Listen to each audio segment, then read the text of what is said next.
ناظرین، اکثر خواتین یہ سوچتی ہوں گی کہ طلاق کا حق آخر صرف مرد ہی کو کیوں دیا گیا ہے؟ اسلام کی تعلیمات کے مطابق جب مرد و عورت برابر ہیں تو پھر عورت کو طلاق دینے کے اختیار سے کیوں محروم رکھا گیا ہے؟ آج کی اس ویڈیو میں خواتین کے ذہنوں میں موجود اس سوال کا تسلی بخش جواب موجود ہے۔ ناظرین، یہ ویڈیو صرف خواتین کے لیے ہی نہیں بلکہ مرد حضرات کے لیے بھی بہت معلوماتی اور مفید ہے۔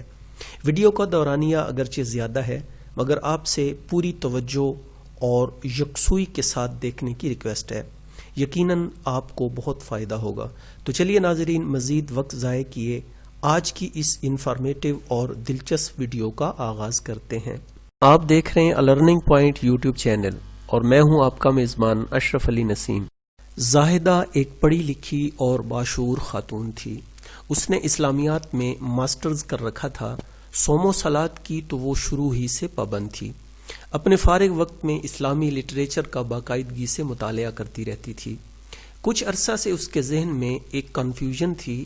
اس نے اسے دور کرنے کی بہت کوشش کی مگر اس کی تسلی نہیں ہو پا رہی تھی۔ بالآخر زاہدہ نے اپنے علاقے کے ایک مستند اور بڑے عالم احمد علی صاحب سے مدد لینے کا فیصلہ کیا۔ اس نے اپنے والد کے ذریعے ان سے ملاقات کا وقت طے کر لیا۔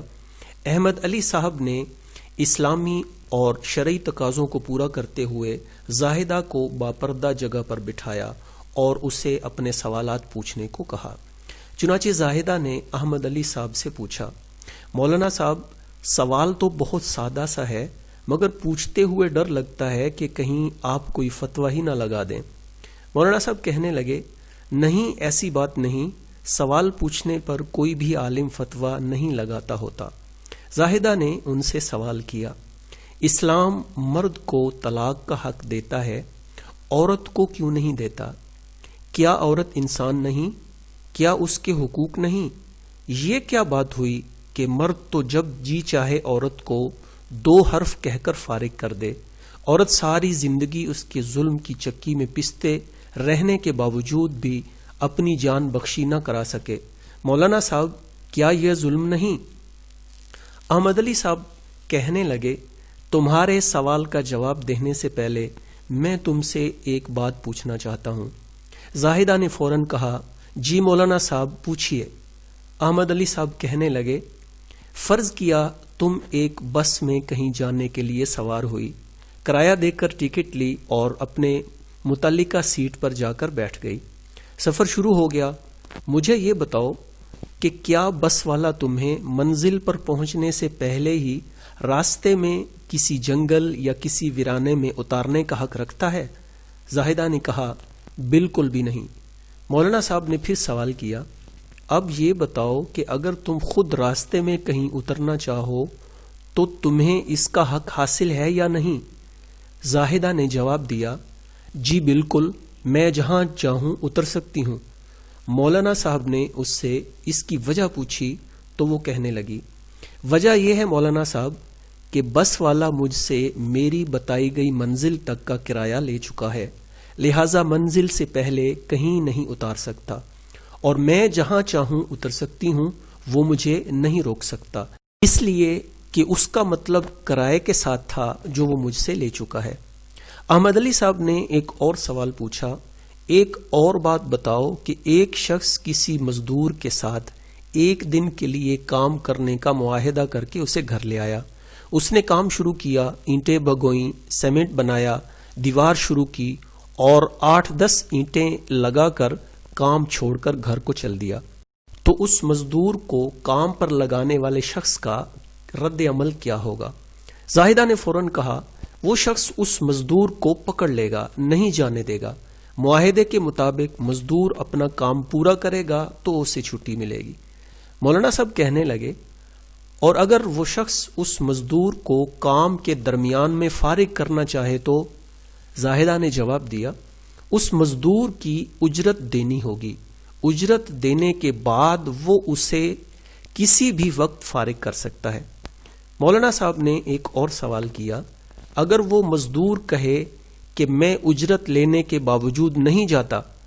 زاہدہ نے فوراً جواب دیا، وہ ایسا نہیں کر سکتا، مالک مکان اسے زبردستی نکال دے گا؟ یہ سوال پوچھنے کے بعد مولانا صاحب کہنے لگے، بالکل ٹھیک بیٹا، اب اپنے پوچھے گئے اصل سوال کا جواب سنو۔ اگر آپ نے ابھی تک ہمارے اس چینل کو سبسکرائب نہیں کیا تو ویڈیو کو لائک کر کے چینل کو ابھی سبسکرائب کر لیں۔ سبسکرائب بٹن کے ساتھ بنے بیل آئیکن کو پریس کر کے آل نوٹیفیکیشن کو بھی سلیکٹ کر لیجئے۔ دنیا میں جس قدر بھی معاملات ہوتے ہیں ان میں ایک فریق رقم خرچ کرنے والا ہوتا ہے تو دوسرا اس پیسے کے بدلے میں خدمت کرنے والا۔ دنیا کا اصول یہ ہے کہ ہمیشہ پیسہ خرچ کرنے والے کا اختیار دوسرے فریق سے زیادہ ہوتا ہے۔ کوئی معاملہ طے ہونے کے وقت تو دونوں فریقوں کی رضامندی ضروری ہے، لیکن معاملہ طے ہو جانے کے بعد اس کے انجام تک پہنچنے سے پہلے رقم خرچ کرنے والا فرد تو واجبات کی ادائیگی کے بعد خدمت کرنے والے کو فارغ کر سکتا ہے، مگر خدمت فراہم کرنے والا فریق کام درمیان میں چھوڑ کر خرچ کرنے والے کو فارغ نہیں کر سکتا۔ اگر رقم کے بدلے میں خدمت فراہم کرنے والے فریق کو کسی بھی وقت پیسہ خرچ کرنے والے کے ساتھ کیا گیا معاہدہ بلا وجہ توڑ دینے کا اختیار دے دیا جائے تو مزدور دوپہر کو ہی کام چھوڑ کر گھر چلے جائیں، ملازم عین ڈیوٹی کے درمیان غائب ہو جائیں، مالک کے مکان مہینے کے درمیان ہی کرایہ دار کو گھر سے نکال دیں، درزی سوٹ آدھا سلا اور آدھا کٹا ہوا گاہک کے حوالے کر کے باقی کام کرنے سے انکار کر دے، نائی آدھے سر کی ٹینڈ کر کے اپنے گاہک کو دکان سے باہر نکال دے۔ اس طرح تو پوری دنیا کا سب نظام تباہ ہو کر رہ جائے۔ کیا سمجھی آپ؟ زاہدہ جو بڑی دلچسپی اور توجہ سے احمد علی صاحب کی بات سن رہی تھی کہنے لگی، جی مولانا صاحب میں سمجھ رہی ہوں، مگر میں تو وہ طلاق والی بات۔ احمد علی صاحب نے اپنی بات کو جاری رکھتے ہوئے کہا، بیٹا میں وہی تو سمجھا رہا ہوں، اب سنیے۔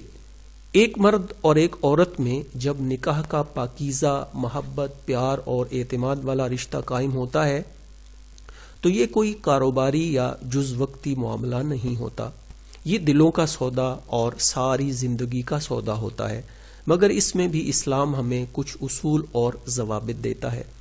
اس معاملے اور معاہدے میں ایک فریق مرد ہے جس پر اسلام اس کی بیوی کا سارا خرچ، کھانا پینا، رہن سہن، علاج معالجہ، کپڑا، زیور، لین دین اور زندگی کی ہر ضرورت کا بوجھ ڈالتا ہے۔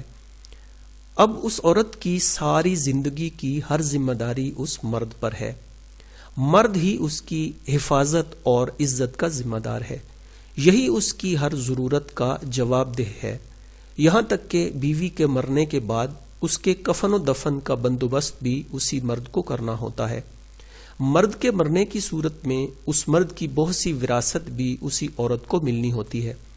ان دونوں میاں بیوی سے جو بچے پیدا ہوتے ہیں وہ یوں تو دونوں ہی کے ہوتے ہیں، مگر اسلام ان بچوں کی مکمل مالی ذمہ داری بھی صرف اور صرف مرد پر ڈالتا ہے، یعنی ان بچوں کی رہائش، کھانا پینا، کپڑے، علاج معالجہ، تعلیم اور کھیل کے تمام مالی اخراجات بھی صرف مرد کے ذمہ ہوتے ہیں، جبکہ اسلام عورت کو ان تمام ذمہ داریوں سے مکمل طور پر آزاد رکھتا ہے۔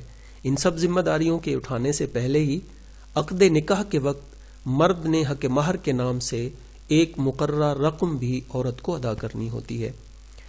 ابھی ذکر کی گئی ان سب باتوں کے علاوہ اسلام مرد کو اپنی بیوی کے بارے میں حسن سلوک کی تلقین کرتا ہے، وہ اسے اپنی بیوی کی عزت کی حفاظت کے لیے جان تک دے دینے کی ترغیب دیتا ہے، اپنی بیوی کے منہ میں لقمہ ڈالنے پر ثواب کی نوید سناتا ہے، وہ اسے بیوی کو تنگ کرنے، ستانے، بلا وجہ مارنے، دھمکانے اور پریشان کرنے پر اللہ کی ناراضگی اور عذاب کی وعید سناتا ہے۔ گھر والوں کو محبت، پیار، سکون دینے، ان کی ضرورتوں کا خیال رکھنے اور انہیں جائز حد میں رہ کر خوش رکھنے پر اللہ تعالیٰ کی رضا کی نوید سناتا اور ان باتوں پر عمل کرنے والے لوگوں کو بہترین انسان قرار دیتا ہے۔ دین اسلام مرد پر اس قدر ذمہ داریاں عائد کرنے کے بعد بیوی پر اپنے شوہر کی خدمت، اطاعت، اس کے ساتھ وفاداری، اس کے گھر اور بچوں کی دیکھ بھال کی ذمہ داری عائد کرتا ہے۔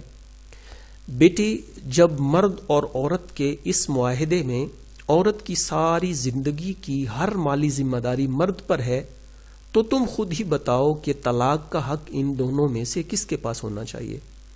زاہدہ اس مسئلہ کے بارے میں اپنے ذہن میں موجود کنفیوژن کو مکمل طور پر ختم کرنا چاہتی تھی، اس لیے اس نے احمد علی صاحب سے فوراً سوال کیا، ویسے ہونا تو مرد کے پاس ہی چاہیے، لیکن اگر عورت کو بھی یہ حق دے دیا جائے تو آخر اس میں حرج کیا ہے؟ مولانا صاحب بولے، حرج؟ بیٹا فرض کرو ایک شخص نے ایک اچھی عورت کا رشتہ پسند کیا، رشتہ بھیجا، بات چلی، رشتہ طے ہو گیا، لڑکی والوں نے 1,00,000 حق مہر کا مطالبہ کیا، اس نے منظور کر لیا اور پھر نکاح ہو گیا۔ اس دلہا نے جو ہی مہر اس عورت کے حوالے کیا تو اس عورت نے اپنے شوہر کو طلاق دے دی اور اگلے دن کسی اور سے شادی رچا لی، دوسرے مرد سے مہر وصول کر کے تیسرے پھر چوتھے، تو اس پہلے دلہا کے دل پر کیا بیتے گی؟ زاہدہ کہنے لگی، احمد علی صاحب آپ نے تو میرے ہوش اڑا دیے، یہ تو بہت خوفناک بات ہے۔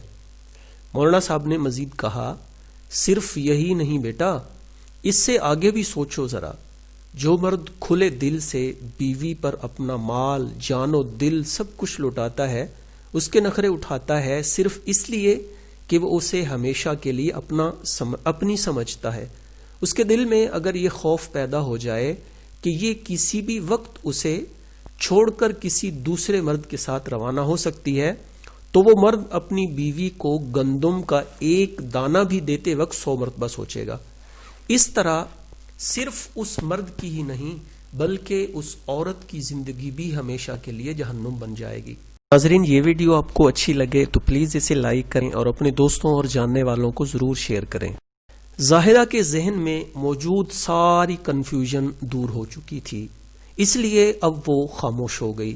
البتہ اس کے ساتھ بیٹھے ہوئے اس کے والد بولے، مولانا صاحب یہ تو انتہائی خوفناک اور بہت ہی خطرناک صورتحال ہوگی، مگر ایک بات میں بھی پوچھنا چاہوں گا، کبھی کبھی ایسے بھی ہو جاتا ہے، بلکہ اب تو بہت سے گھرانوں میں ہو رہا ہے کہ مرد اپنی بیوی کے ساتھ نہ تو انصاف کرتا ہے اور نہ اس کی جان چھوڑتا ہے، اس صورتحال میں کیا کیا جائے؟ مولانا صاحب فرمانے لگے، بہت دل دکھانے والا سوال پوچھ لیا ہے آپ نے۔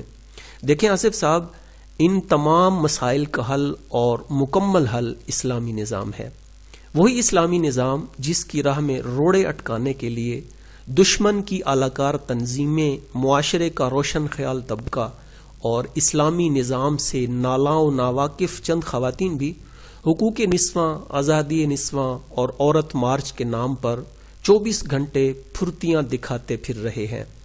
اگر مکمل طور پر اسلامی نظام قائم ہو جائے، ہر طرف اللہ اور اس کے رسول صلی اللہ علیہ وسلم کے فرامین کی عزت، اہمیت اور بالادستی ہو، تو اس کے نتیجے کے طور پر سب لوگوں میں اللہ کا خوف، تقوی، نیکی کا شوق اور برائی سے دوری کے احساسات پیدا ہوتے ہیں۔ اسلامی نظام کے نافذ ہونے سے ملنے والے یہ ایسے اثرات اور ثمرات ہیں جو معاشرے میں ہر سطح پر ظلم، زیادتی اور گناہ کو روکنے کے لیے وہ کردار ادا کرتے ہیں جو پولیس، فوج اور عدالت بھی نہیں کر سکتی۔ آصف صاحب، مگر افسوس ہے دشمن اور ان کے اعلی کار پہلے تو اپنی ساری توانائیاں اسی خوف خدا اور دینداری کو ملیامیٹ کرنے پر صرف کرنے اور ہمارے آشیانے کو آگ لگانے میں لگا دیتے ہیں، اور پھر اسے بجھانے کے لیے دوڑے دوڑے ہمارے پاس آتے ہیں۔ آصف صاحب نے مولانا احمد علی صاحب کا شکریہ ادا کیا اور ان سے اجازت لیتے ہوئے کہنے لگے، مولانا صاحب واقعی اگر مکمل طور پر صحیح معنوں میں اسلامی نظام نافذ ہو جائے تو اول تو طلاق کے واقعات پیش آئیں گے ہی نہیں، اگر اکا دکا ایسا ہو بھی جائے تو بیوی فوراً اسلامی عدالت میں جا کر قاضی کو شوہر کی زیادتی کی شکایت کرے گی۔ اسلامی نظام حکومت کے تحت قاضی سالوں تک اس مقدمے کو لٹکانے یا وکیلوں کے ہاتھوں اس کی کھال اتروانے کے بجائے دونوں کا موقف سن کر فوری طور پر عورت کو اس کے شوہر سے اس کا حق دلوائے گا۔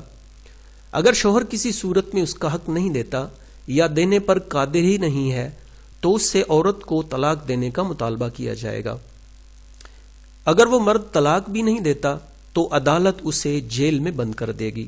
اس طرح جب وہ تھانے میں جائے گا پولیس والوں کے چھتر کھائے گا، تنہائی اور بے بسی کا مزہ بھی چکھے گا تو اسے خود ہی دوسرے کی بے بسی کا احساس ہو جائے گا، ورنہ جب تک اس کی بیوی عذاب میں رہے گی وہ میاں بھی اسی دائمی عذاب میں مبتلا رہے گا۔ تو ناظرین، یہ تھی آج کی ویڈیو۔ انشاءاللہ بہت جلد ایک اگلی ویڈیو میں آپ سے ملاقات ہوگی۔ تب تک کے لیے اپنے میزبان اشرف علی نسیم کو اجازت دیجیے۔ ٹیک کیئر اینڈ اللہ حافظ۔